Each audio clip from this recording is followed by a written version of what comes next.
السلام علیکم۔ ہم سورہ بقرہ میں سورہ بقرہ کی آیت نمبر 83 میں جو بنی اسرائیل سے عہد لیا گیا تھا اس پر گفتگو کر رہے تھے، اور اس میں ہم نے یہ دیکھا تھا کہ اس عہد میں سب سے پہلے خدا کی بندگی کا عہد لیا گیا، اور پھر والدین، قرابت داروں اور یتیم و مسکینوں کے ساتھ حسن سلوک کی تلقین کی گئی۔ اس کے بعد اللہ تعالیٰ ارشاد فرماتے ہیں وَقُولُوا لِلنَّاسِ حُسْنًا، اور یہ عہد لیا کہ لوگوں کے ساتھ اچھی بات کرو، بھلی بات کرو۔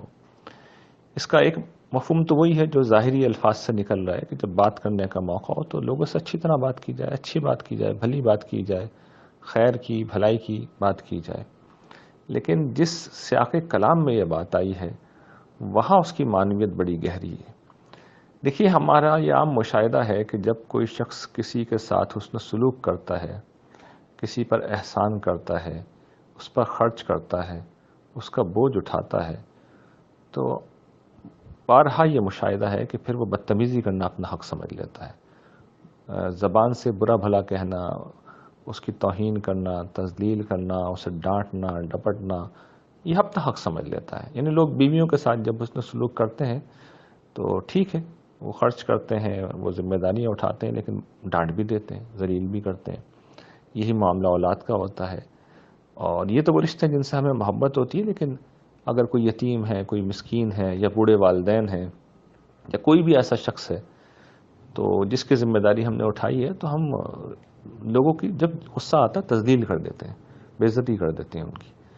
تو اس مقام پہ اور دیگر مقامات پر بھی قرآن مجید نے توجہ دلائی ہے کہ دیکھو، ویسے تو حسن خلق یہ تو کہنے کی بات ہی نہیں ہے، اچھی طرح تو لوگوں سے بات کرنی ہی ہے، لیکن اس طرح کے موقع پہ تو تم اپنی نیکیاں ضائع مت کرو۔